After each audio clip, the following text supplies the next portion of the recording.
So Health and Human Services Secretary RFK Jr. joins us now. And I know we're all watching this together, Mr. Secretary, and wondering how we would prevent it. And we're still trying to get a lot of answers to a ton of questions. But the one thing is clear. You are dealing with a person who's trans, that was transitioning. Are you going to be examining at all some of the drugs that are used in order to make that transition happening, to see if it plays a role? Because we also know there was a trans shooter in the Tennessee situation. Yeah, we are doing those kind of studies now at NIH. We're launching studies on the potential contribution of some of the SSRI drugs and some of the other psychiatric drugs that might be contributing to violence. You know, many of them on there have black box warnings that warn of suicidal ideation and homicidal ideation. So we can't exclude those as a culprit, and those are the kind of studies that we're doing. So I've never seen that medicine, but you're saying that if you get it, some of the side effects could be homicide, suicide? Well, there are black box warnings on some of these psychiatric drugs that warn about, in their clinical trials, that they saw suicidal and homicidal ideation. So, you know, we are going into that with an open mind. We're looking, a lot of these studies have not been done in the past because of HIPAA regulations, which protect the privacy of patients.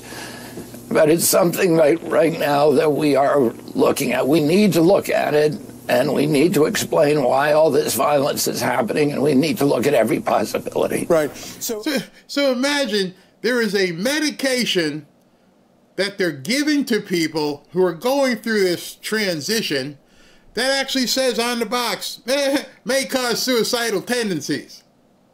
I don't want any of that.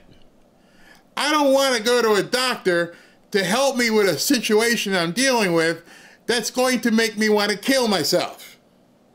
Hey, Barry, yeah, I understand you're looking to lose some weight. Yeah, well, take this. Okay, thank you. It'll help me. Yeah. Hey, Doc, on the back here it says, might cause suicidal tendencies. Yeah, that's one of the side effects. Take that. Don't call me anymore. Don't have your staff call me. I don't want to hear from you. You just handed me what essentially is poison. Might cause suicide tendencies. Might cause you to get into a homicidal rage. What? And you're giving this to kids? You're giving this to kids whose minds haven't even formed yet? Hey, you might want to go ahead and kill yourself. Good luck. So in addition to lopping off their junk and stripping off their boobs and doing all this other stuff and cutting their hair and putting nose rings in and dyeing their hair and getting giant fat, you're giving them suicidal medicine? Anybody else have a problem with this?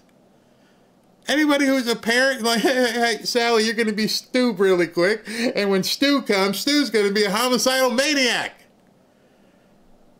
And our government has been okaying this stuff? My gosh. This is Frankensteinian.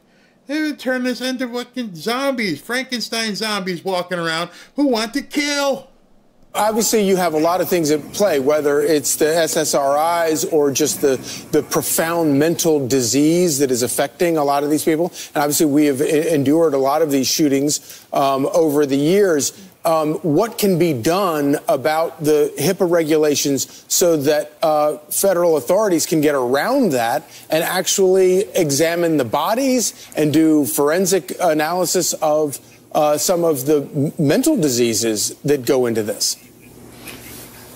We have the authority to do that. We need IRB approval to do those kind of studies, but we can get to that data. It has not been done in the past, and we need, you know, this kind of violence is very recent. It's a new thing in human history.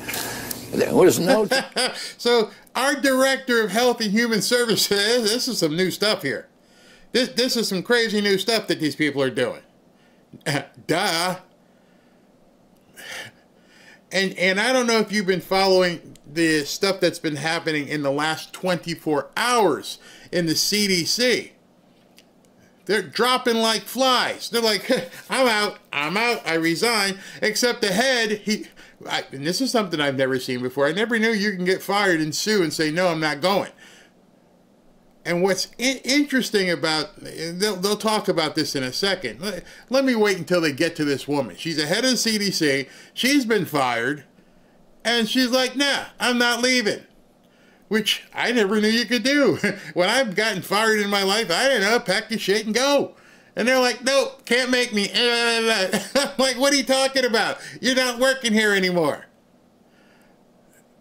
And wait till you hear the stuff that they've been approving and saying are their accomplishments. In the past, when people would walk into a church or a classroom and start shooting people, and it's not really happening in other countries. It's happening here, and we need to look at all of the potential culprits that might be contributing to that. Secretary, the CDC director was fired after refusing to resign as her lawyers accuse you, sir, of putting millions of American lives at risk as a CDC vaccine chief slammed in a resignation post. What are your thoughts on that, sir?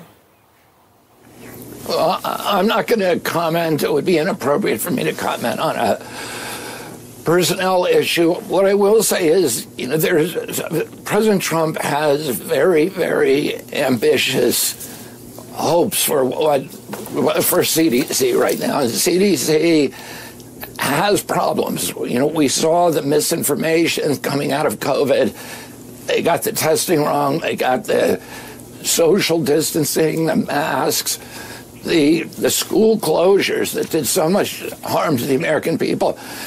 Today on CDC's website right now, they list the 10 top advances, the 10 greatest advances in medical science, and one of them is abortion. Another is fluoridation, another is vaccines. So we need to look at. Here's what we've accomplished over the last 20, 30 years that are such fantastic accomplishments of medicines. We've perfected vacuuming out babies. That's on our American CDC website. And I guess they finally got to the point where they're like, you're done, you get out, you get out. That's what you're heralding as a success, great success and achievement? The sickness goes deep. The priorities of the agency, if there's really a deeply, deeply embedded, I would say, malaise at the agency. And we need strong leadership that will go in there and that will be able to execute on President Trump's broad ambitions. Yeah, to restore this agency to gold standard science and to what it was when we were growing up, which was the most respected health agency in the world. So this is what the attorney said. When CDC Director Susan Menarez refused to rubber stamp unscientific records. Okay, you can't see it because I covered it up with the lower third. My bad. But as I was watching this, I looked down in that blue part where it's got the person's name. And you know the person at the Federal Reserve who was fired and she's not going? And she filed the lawsuit. You remember a couple days ago? And I made fun of the fact that now she's suing the Trump administration because she's fired and she's not going. And she got an attorney. And her attorney was Hunter Biden's attorney. And I was like, small world, huh? He just happened to go find Hunter Biden's attorney. Yeah. Guess who this woman just hired? Yep, Hunter Biden's attorney. Hunter Biden's attorney are representing all these deep state snakes, which must tell you something. Fool me once, shame on me, but you keep trying to fool me. Hunter Biden's attorney is representing the Federal Reserve lady. Hunter Biden's attorney is representing the CDC lady? Who's paying for all this? Soros? I don't know. This is a high-priced law firm. Abby Lowell is not cheap. These people make a couple $100,000 a year. They could probably run up $1 million or so in legal fees. Something's wrong here. There's no way that Hunter Biden's attorney, who's represented other criminals in the government and is now representing the Federal Reserve lady, is now representing the CDC lady. And nobody's, even as Fox is talking about it, nobody's putting that together and going, wait a second, how is this name showing up again? Connect the flipping dots here. Something's really wrong. Directives and fire dedicated health expert. She chose to protecting the public over serving a political agenda. For that, she has been targeted. So she says you have a political agenda. Deborah Horry, the chief medical officer, has resigned. The infectious disease director, David Jennings, I think, has resigned as well. Is this something that's caught you by surprise? What's your reaction to people that are getting a little worried? I think that, no, it has not caught us by surprise. Again, I cannot comment on personnel issues, but the agency is in trouble, and we need to fix it, and we are fixing it, and it may be that some people should not be working there anymore. Yeah. Sir, can I ask? Go ahead. What's the biggest challenge that you're facing in implementing Donald Trump's, vision as a mandate by the American people to make the American communities safer and healthier, sir? What's the biggest challenge you face? Well, one of the things that we were going to talk about on this show is our newest initiative to try to get the medical schools to start teaching nutrition. Right now, only about 15% of doctors say that they feel competent to give nutrition advice. 7 out of 10 Americans die from diet-related diseases. So, and you can reverse up to 50% of diabetes cases just by changing the diet. And yet we have a medical community that is writing prescriptions largely and doesn't even feel competent. So we've gone to the medical schools, we've gone to the MCAT testing companies, and we've gone to the accreditors and said we want to see real nutrition classes taught at every medical school in this country. Typically, even medical schools that say that they have nutrition classes or opportunities only give you about 2.5 hours during your entire medical school. Wow. And we want our physicians to be able to give dietary advice and nutrition advice to their patients and not just rely on the pharmaceutical paradigm. It seems like such an obvious answer, maybe the most obvious thing that, what you eat is going to have an effect on your health. Why do you think that medical schools are slow to understand the importance of that? I think a lot of them are catching on. And so we have not encountered a lot of resistance from this. There was some resistance from the accreditors and the testing companies, but I think we are close to reaching an understanding with them. All right. I also know the next month you're going to announce what you think is going to be the cause of autism, and you say there are certain interventions that are causing it. Is there anything else you want to say to the people that are wondering why we're having this blitz of autism in America? Autism rates in 1970 in this country were less than 1 in 10,000. And the biggest epidemiological study in history was done that year in 1970. And it validated and confirmed many other studies, similar studies at the same time. So we've gone to that, to the CDC announcing that 1 in every 31 Americans has autism. It's probably actually worse than that, because California, which has the best data collection system, reports that 1 out of every 19 kids now has autism, 1 out of every 12.5 boys. This is a crisis. There is not a single cause. There are many. There's an aggregation of causes. Okay. And we are now developing sufficient evidence to ask for regulatory action on some of those, or at least recommendations. Mr. Secretary, it's an extremely busy day for you. A lot of change going on, and you're also moving at 100 miles an hour, like everybody in the Trump team. Thanks so much for joining us today. Hey, everybody, I'm Robert F. Kennedy Jr., your HHS Secretary. Today, the Trump administration is demanding bold reform in our medical education system. I'm leading a team at HHS with the support of Secretary McMahon at the Department of Education that targets a situation that everyone has long recognized as wrong, but no one has yet had the gumption to fix. It's the woeful lack of nutrition education in medicine. Poor diet drives America's chronic disease crisis, fueling 7 of our 10 deadliest conditions.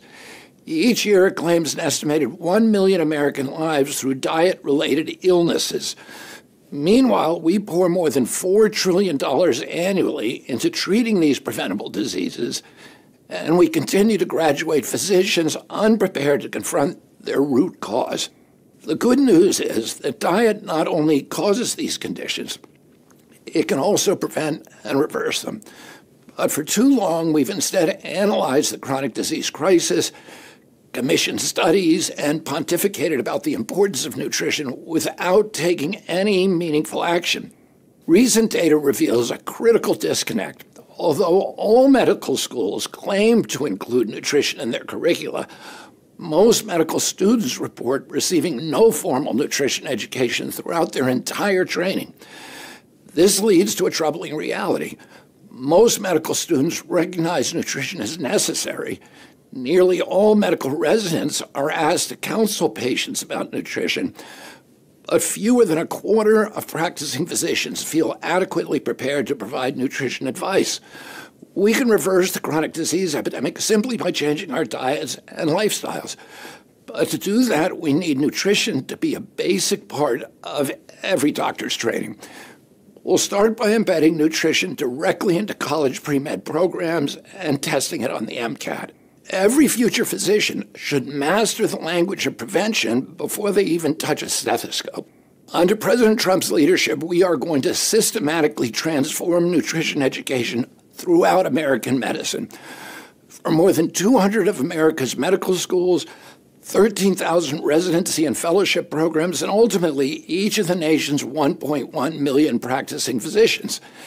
In the future, doctors won't just prescribe drugs. They'll be able to prescribe diets as well, by confidently screening for diet-related diseases and collaborating with nutrition experts to recommend food-based solutions.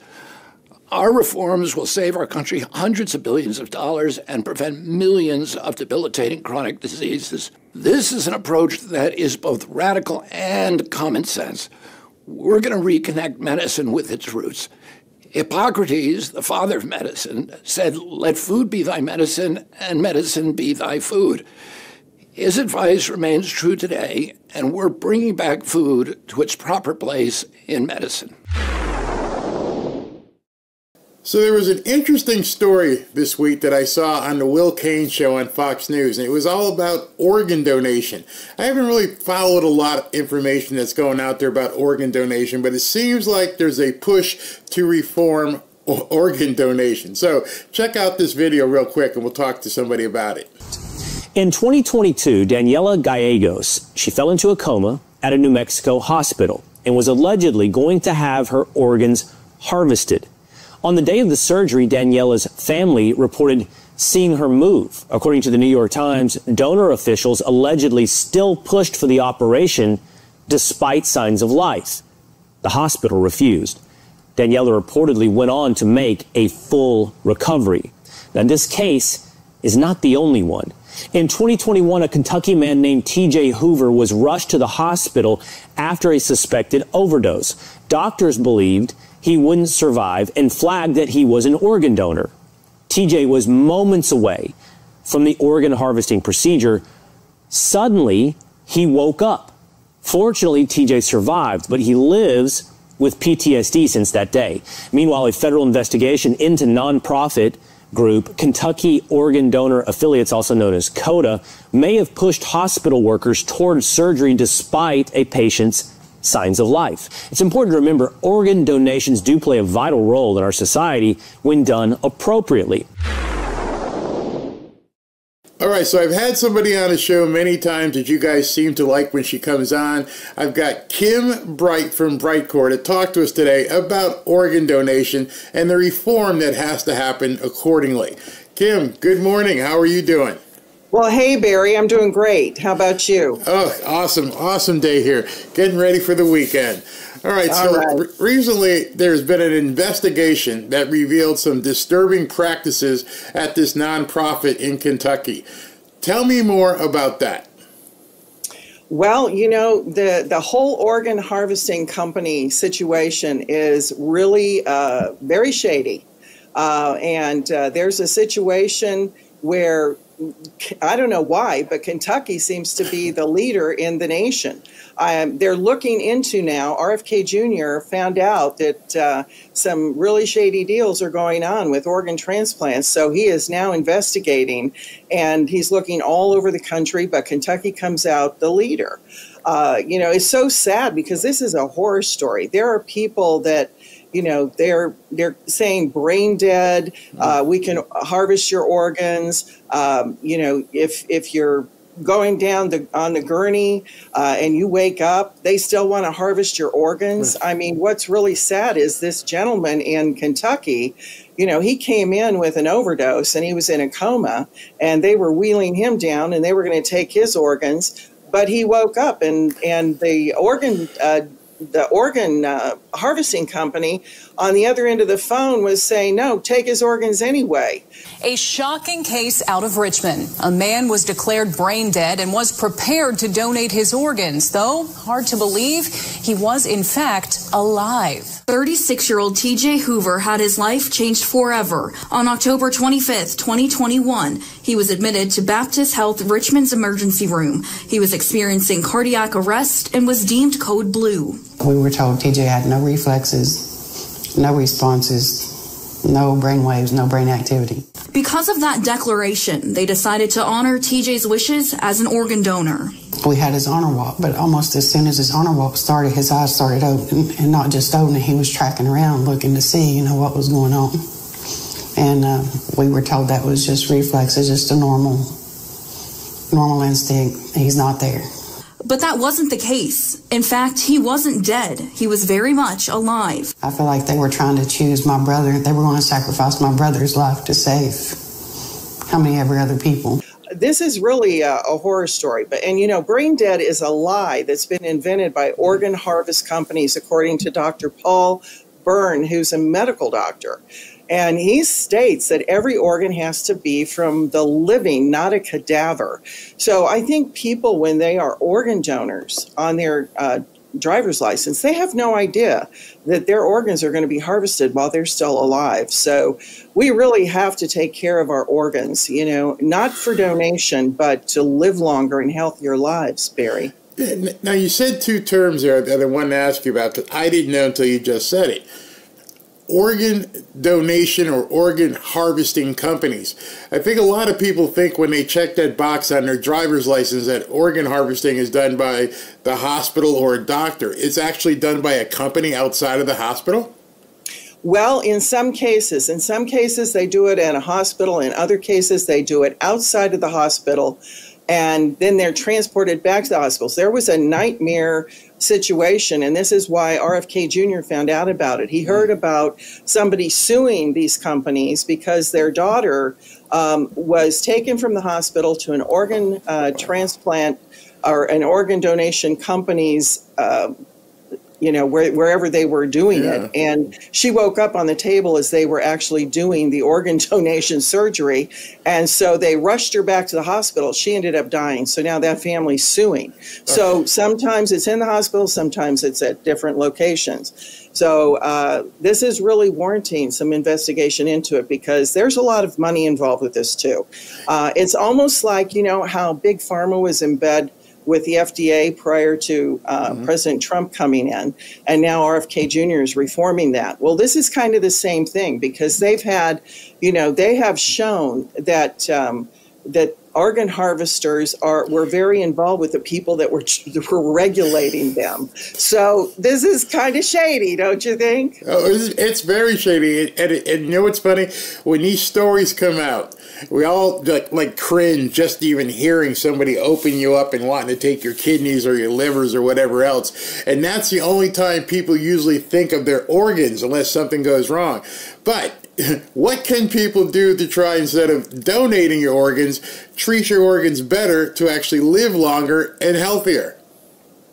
Well, they need to take care of themselves. They really do need to pay attention to what they're eating, what they're drinking, and what they're, what they're around, what they're touching. We've got so many things that are in the air and our water and our soil that are, wreaking havoc on our organ health. All right, so one of those things that obviously you're talking about, but I've been seeing in the news, a lot of people don't seem to understand about, is microplastics. But before I get you to comment on that, I want everybody to see this video right here about microplastics. His latest effort will be removing harmful microplastics found in our food, water, and even air. We don't know the effects of microplastics in the human body, but we have disturbing studies that link microplastics to cancer, to dementia, and reproductive problems. So I understand that RFK Jr. promises some action against microplastics. It's been stated that humans now ingest, and this is crazy, 6 times more microplastics than in 1990. In just a short amount of time, we've gone 6x on the ingest and digesting, I guess, or not digesting, of microplastics. Kim, how is this happening? Well, it's happening because it's all around us. It's in the air, it's in the soil, it's in the water. And we're ingesting now 6 times more, Barry, than we were in 1990. And what it's doing is altering our cell behavior in our internal organs, and it's dubbed plasticosis. Really strange stuff going on here.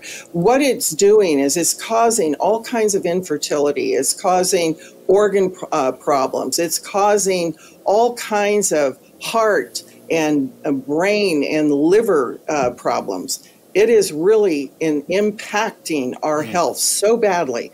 We're drinking water out of water bottles that are, trucked in. And as they're trucked in, they're heated up in these big, trucks that are transporting them. And then they are dropped off at places where they sit outside for hours or who knows how long.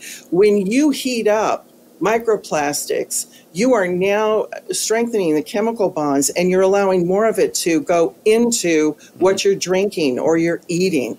It's awful. It's really bad. My wife, for some time now, is telling, especially with what I do, and down here in the South Florida sun, has said, hydrate, hydrate, hydrate. And we've been drinking so much water.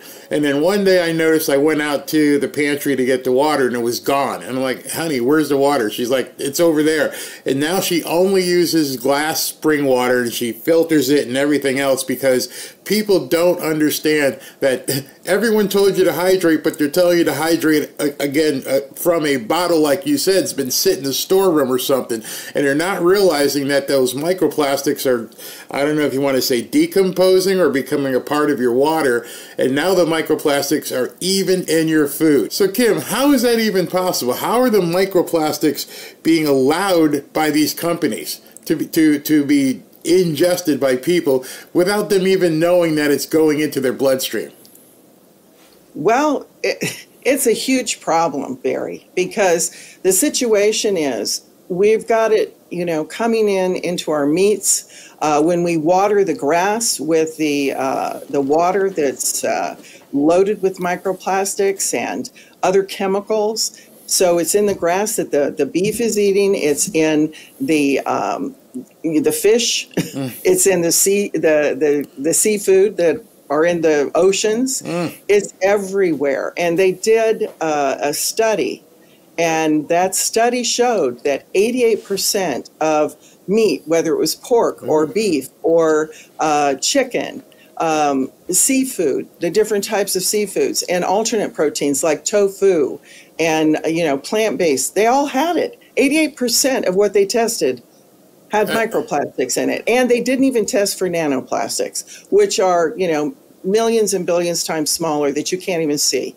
So in Southeast Asia, if you live there, you're going to have up to 50 times higher amounts than they did in 1990. And Scandinavia, the Middle East, and Africa are high as well. And just to let you know, plastic production, when they started that after World War I, it was low until, it started creeping up. And by 1990, over 100 million tons of plastics were being manufactured worldwide. And now, in 2020, over 500 million tons are manufactured worldwide.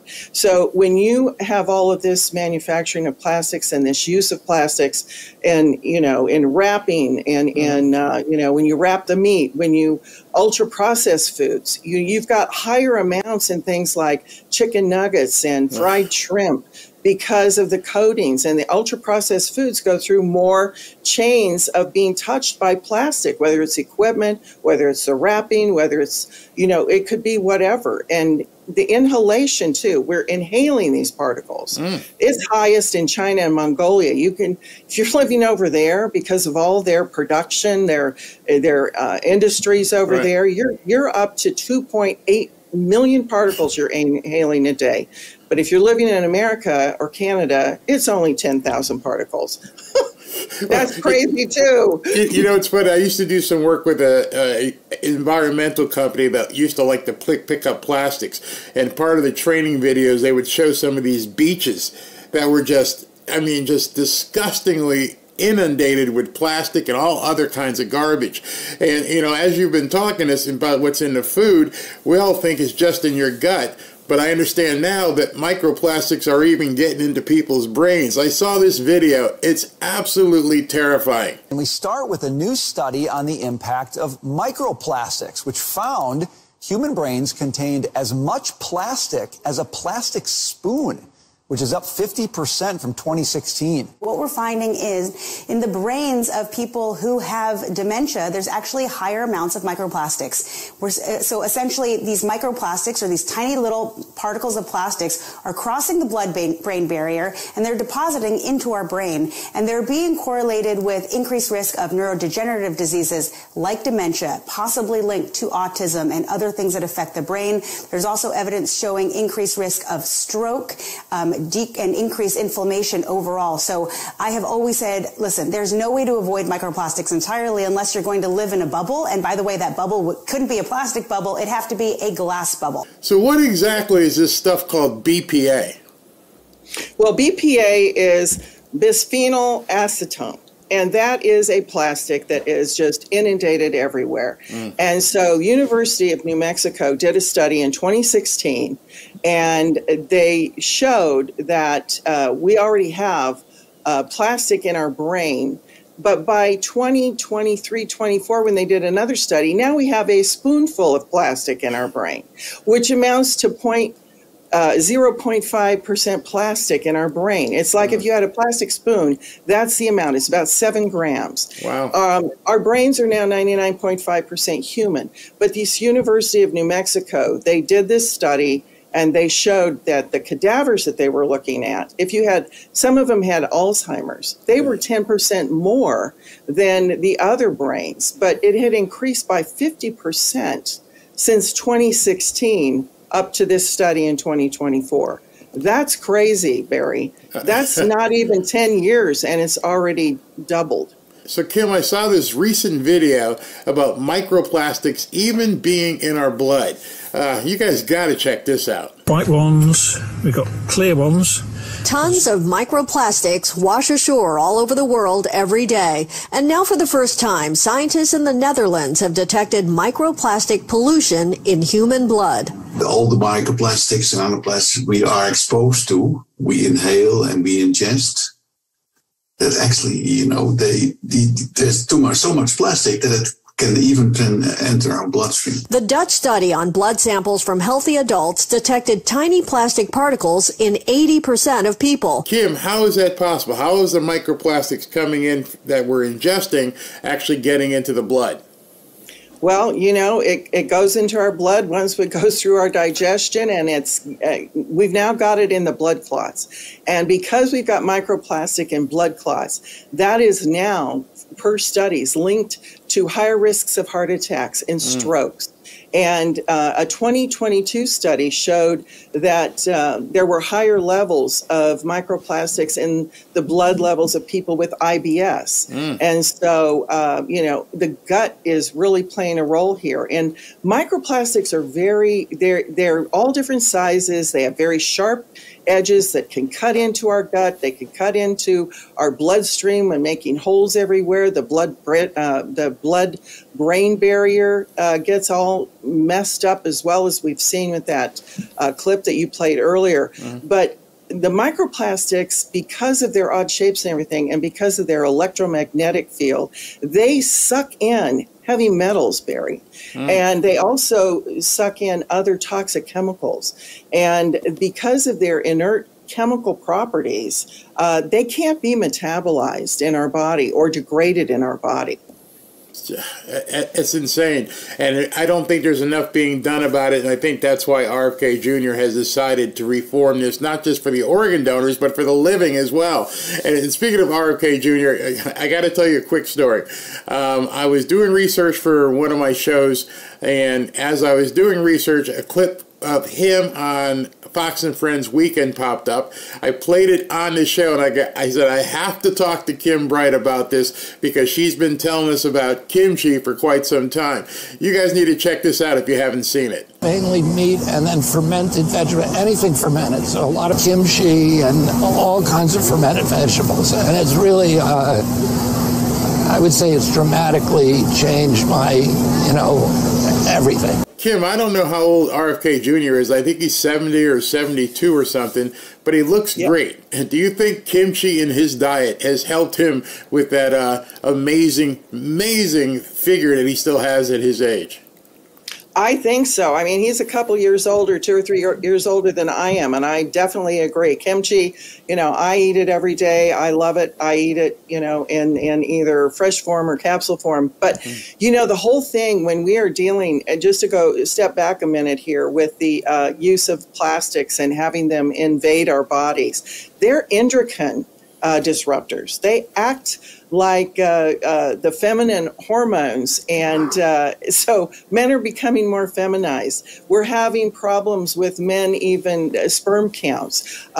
We have fetal abnormalities, low birth weight with babies, and brain and behavior disorders in infants and children with these microplastics. Also, they're linked with diabetes, heart disease, cancer, and obesity. Wow. So what is really exciting is that there is a bacteria. When I was doing research, and I got so excited about this, speaking about kimchi, that when I saw this, I thought, wow, this is the answer, because BPA, as I said earlier, can't be degraded in the body. But yet I found a study that showed that if you have this Bacillus pumilus present, which is in kimchi, it's only in kimchi. It's the unique strain found in kimchi. It actually can go in and degrade in our body. And the plastics that we are taking in, this BPA. So this was exciting news for me. So we have to take active steps to remove these toxins, Barry, from the body before they do irreversible damage to us. And you know, in a 2025 study, there were 2 other lactobacillus strains that were found in kimchi that bind to and flush out the microplastics. So here we have the Bacillus pumilus that can degrade the BPA. And then we have 2 other strains of lactobacillus that are in kimchi that bind to them and then flush them out. And that is Bacillus paracasi and Bacillus plantarum. These 2 also are found in kimchi. And you can eat sauerkraut and dill pickles all you want and other fermented foods. You are not going to get these specific strains that will bind to and degrade, and then help these exit out of the body as they're wrapped around them. So it also helps reduce intestinal-induced inflammation. Wow. And, people don't realize they are surrounded by all this plastic material, in construction material, in furniture, in the paints, in food packaging, in food containers, in textiles. Even people, that work out in yoga pants, and men that wear, not cotton underwear, but the polyester thin stuff. There's studies that showing that when you wear these things, you are wicking into your body the chemicals, and they are showing that men and women are having fertility problems because of it. So I think it's vitally important that we change our clothing, we change everything we possibly can around our environment to really become healthy, and eat kimchi. Kim, I got to tell you something.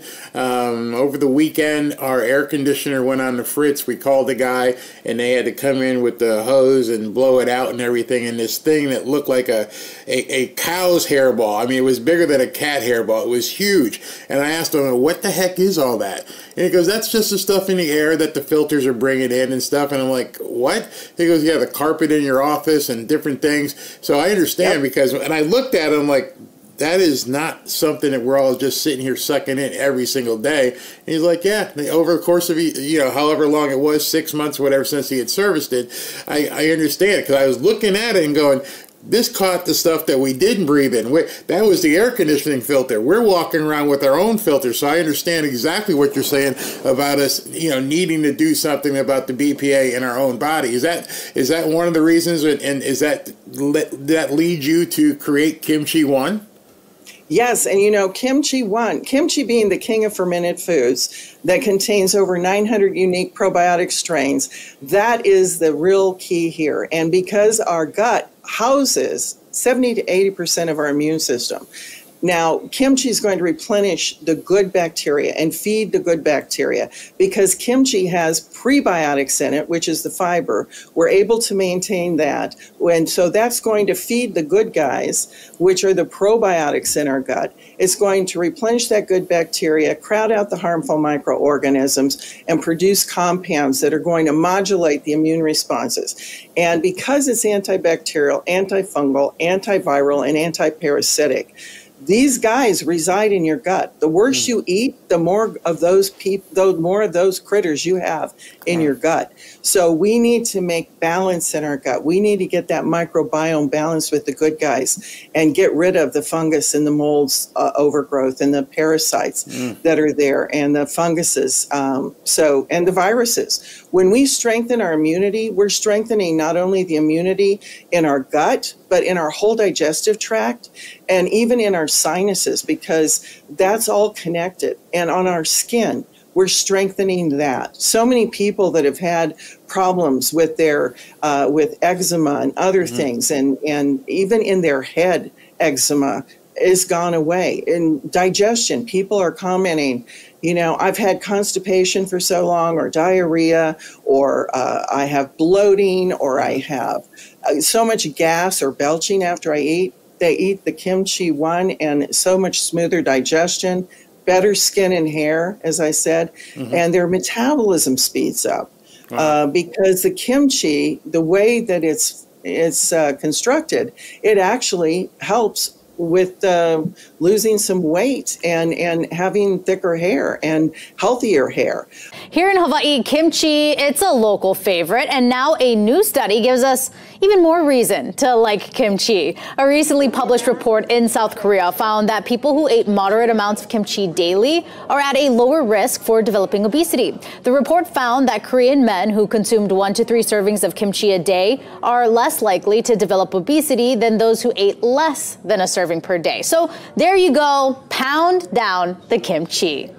We have hair studies and obesity studies that show that the shaft thickness increased, the hair count increased. You can, see that. And then the obesity study showed that people were losing weight around their middles. They were losing body mass. And it's just amazing what's going on with them. So people in the Fanfare community here have spoken out, and it's always in the chat every time I talk about Kimchi One. They really, really like it. And so for those in the audience here who haven't tried Kimchi One, do you have a special offer for our community? Yes, and we want them to taste this because they're made in the USA, non-GMO. We want them to use it. We've had so many successes with it. People even that took the jab are having incredible turnarounds, losing the weight as well and losing all of those after symptoms of the jab. So yes, people, they're not getting sick as much anymore, and lots of good stories. So what we want to do is offer your viewers 25% off the order today if you will use the code Barry when you go to mybrightcore.com/Barry. You will get 25% off. But what I really want you to do is call in. Call 888-418-6738 to get 50% off your order. And you're going to get free shipping. And if you're one of the first people that call 888-418-6738, we're also going to throw in a free bottle of vitamin D3. And that's great for your overall health, your bones, everything. D3 is wonderful. So again, that's 888-418-6738. Call in and get the free shipping up to 50% off on your order and get that free bottle of vitamin D3 if you're one of the first 100. Kim, thank you very much. You're always a bundle of information, and I'm sure people will definitely take you up on that offer. Thanks for coming in today. Thank you so much. Have a great day. You too.